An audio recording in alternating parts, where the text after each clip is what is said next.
Hello there, ladies and gentlemen, how are you doing? It's Alexander Hilly123 and it's time for a new video.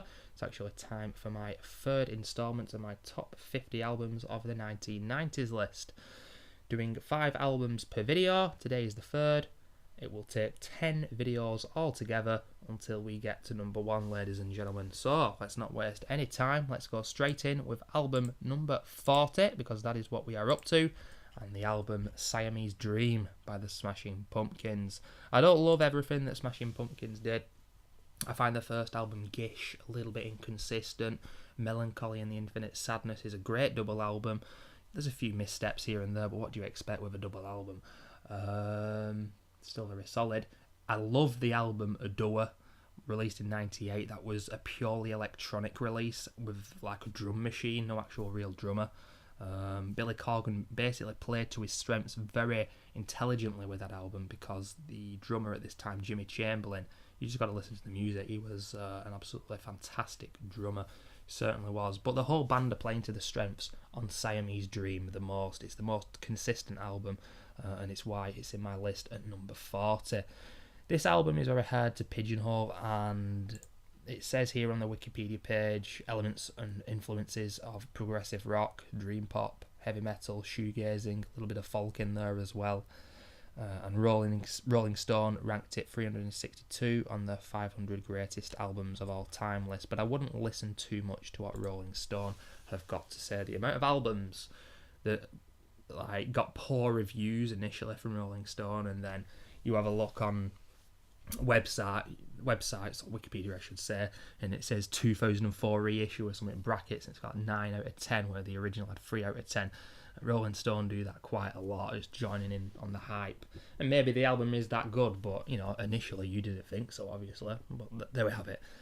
But I can't see with this album how anyone could say it's not a great album, to be honest with you. Opening up with the fantastic Cherub Rock, a more straightforward rock song, then the song Quiet, which is anything but, Hummer, which, you know, has these like molten lava, very solid, very harsh, and tons of guitar. Production, it sounds very noisy. You can't really understand Billy Corgan's vocals at times, which I'm not always a fan of bands like that. But I can give Smashing Pumpkins a pass because everything is so good. The track Silverfuck, which is nearly 9 minutes in length, is utterly insane. The track Today, which everyone knows, and my personal favourite, and the one I'm putting in the drop down menu, Mayonnaise. That is an absolutely amazing song. But yes, number 40, Smashing Pumpkins, Siamese Dream. You could call it a near perfect rock album, in my opinion. Number 39 now, ladies and gentlemen, and this is the 4th studio album by the guitarist Buckethead, so Wikipedia tells me. And let me tell you, ladies and gentlemen, that since this album in 1998, Mr. Brian Carroll, aka Buckethead, has released at least 100 albums or so, I'd predict. He's currently releasing about one every 2 or 3 weeks, and they differ in quality, as you can expect. I wish he'd be a little bit more consistent, but at the end of the day, you're gonna have dips in quality when you've released that much material, but there still is a solid discography to Buckethead. But a lot of people, I think, are overawed. Well, I'll tell you right now, ladies and gentlemen, if you want to listen and get into Buckethead's music, his more melancholic side, which isn't the usual crazy, weird metallic side that he has to his music, and I prefer his more melancholic side. Not only Colma, which I've picked here on my list, but Electric Tears, Electric Sea, Shadows Beneath or Between the Sky, can't remember which it is, Diamond in the Rough, Pepper's Ghost, Captain EO's Voyage. All those albums are absolutely fantastic. But yeah, he's released at least another 10 to 15 absolutely fantastic albums during that time. But Colma is probably my favourite, and it was the one which started me off with Buckethead. And he released this album as a dedication to his mother, who at the time was sick with colon cancer. And this is something that isn't new with Buckethead, and his fans know this only too well. He does dedicate songs to close family, further out family. Even a Michael Jackson dedication on the Electric Tears album called The Homing Beacon, a very, very emotional piece of music. And he's such a strange man, there's no way of getting around it. He isn't wearing a KFC bucket anymore. I don't know exactly when KFC told him to stop wearing it, but obviously somewhere down the line they said, "Excuse me, Mr. Carroll, we're going to have to ask you to stop wearing the KFC bucket, or we're taking you to court." And now he wears a plain white bucket. But yeah, absolutely love this album. The track that I'm putting in the drop-down menu is Hills of Eternity, and if you like that song, listen to the rest of the album because you'll like it. Anyway, now we have a rap album, not Right Away, but we have a rap album sandwiched in between two heavy metal albums. Ladies and gentlemen, welcome to my top 50 list, and it is at number 38, Slayer with Seasons in the Abyss. This is my favourite Slayer album altogether, released in October 1990. So of course Seasons of the Abyss, South of Heaven and Rain in Blood, both released in the 80s. I still prefer this album over them. You see, Rain in Blood was a 35-minute, absolute monstrous thrash metal album with just unbelievable screaming vocals from Tom Araya, and it was a new level of heaviness at the time, and it still is so heavy today. Obviously there's a lot of extreme music, and I love classic thrash, but you know, these days there's stuff like grindcore and stuff like that. I can't get into that. I need some kind of a melody. A band called Nails, that are actually not 9 Inch Nails, just Nails. They are ludicrously heavy, but there's a song called Unsilent Death. If you're into heavy music, give it a listen. It will most probably melt your face off. It is one of the heaviest things I have ever heard in my life. I can't imagine what that is like seeing it live. Pretty good band actually, but yeah, going off on a tangent here. This is Slayer, but this is Seasons in the Abyss, and the two albums prior, Rain in Blood, like I said, so fast, so thrashy, met with critical acclaim. South of Heaven was still a great album, but it was much slower. Tom Araya's vocals were better, bit cleaner production, you could say, longer tracks, and Seasons in the Abyss, for me at least, is my favourite Slayer album because it mixes in the best of those two albums, puts it into one with this album. Absolutely sensational, and most of these tracks are 4-5 minutes in length, ladies and gentlemen. The absolutely fantastic Seasons in the Abyss finishes the album off, nearly 7 minutes long, very progressive actually. Spirit in Black, Expendable Youth, but the one I'm putting down in the drop down menu is Skeletons of Society. Quite a catchy song actually, believe it or not, and that's why I've put it in there. You just cannot deny that riff that opens up the track. But yeah, of course, last year Jeff Hanneman tragically died, of course, and they've released a single off the new album, and I don't like it, and I didn't like the last album. I think it might be time for Slayer to call it a day, even though I really did enjoy God Hates Us All and Christ Illusion from 2006, but I think it might be time for calling it a day for Slayer. But Tom Araya, not only one of the nicest men in metal music, but one of the nicest men in music altogether. He is a lovely man, which is hard to believe when you hear him singing Angel of Death.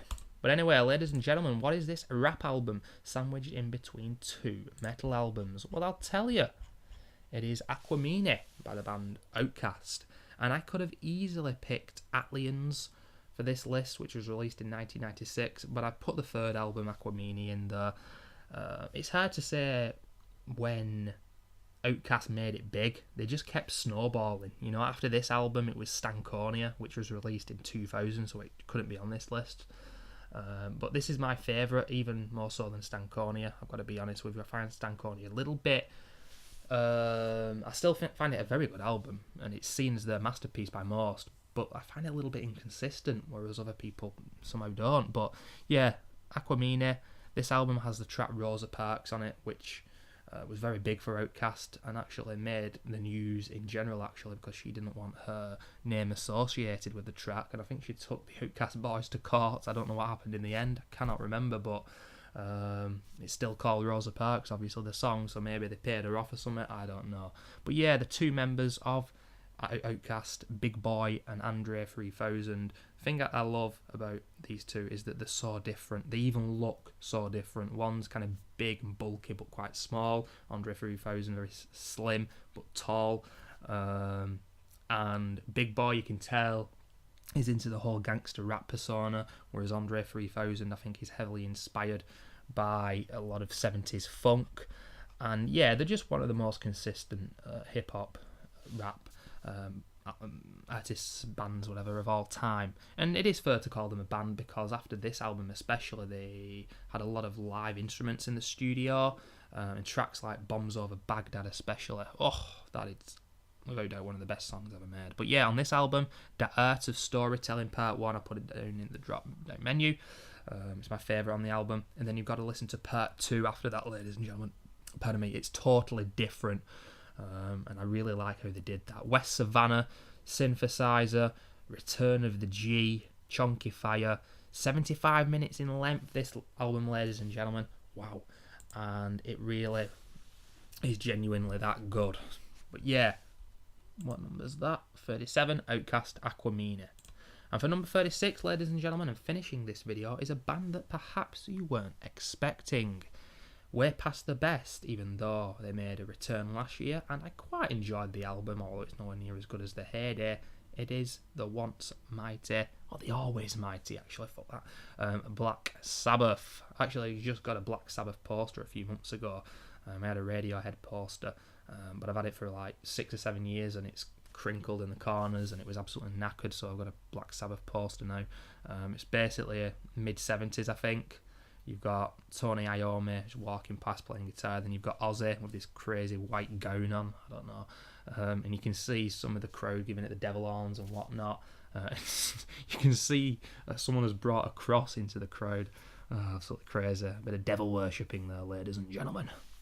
But yeah, this album came in the midst of the grunge movement, June 1992. And I think it goes under the radar for a lot of metal fans. And if you do love Sabbath and you've never listened to this album, because some people think it's as bad as some of their 80s material, then please do listen to it. I mean, at the end of the day, it is the third Black Sabbath album with Ronnie James Dio on vocals, for goodness sake. That should be enough to entice you, ladies and gentlemen. I mean, I always preferred the Ozzy Osbourne years. He's not as good as a singer as Ronnie James Dio, but his personality, and he suited that stonery kind of music that Sabbath were making, you know, with Volume 4, Sabbath Bloody Sabbath, and especially Master of Reality, the ultimate album for the smokers of marijuana. Not that I would know anything about that, ladies and gentlemen, but I can enjoy it clean and straight, but there we have it. But yeah, this album, very heavy, without a shadow of a doubt, one of Sabbath's heaviest. The riffs that Iommi is putting out there on this album is unbelievable. Geezer Butler on drums, tracks like TV Crimes, Letters from Earth, Master of Insanity, and my two favourite ones, Buried Alive, that is incredible, and the song that I'm putting in the drop-down menu, Time Machine, which I think, well, it must have been, because there's a version that's slightly different. It's called the Wayne's World version, and that track, I'm guessing, is in Wayne's World somewhere, but I've never actually watched Wayne's World, not in the last 10 years or so anyway. But there we have it, ladies and gentlemen. Like I said, if you love metal, if you love Sabbath, and you've never listened to Dehumanizer, please do so, or you are missing out. It's a class album. But yes, there we have it. We're up to number 35 next. 35, 34, 33, 32, 31. Those are the albums next in my top 50 albums of the 1990s, ladies and gentlemen. Please join me for that, and I'll see you soon.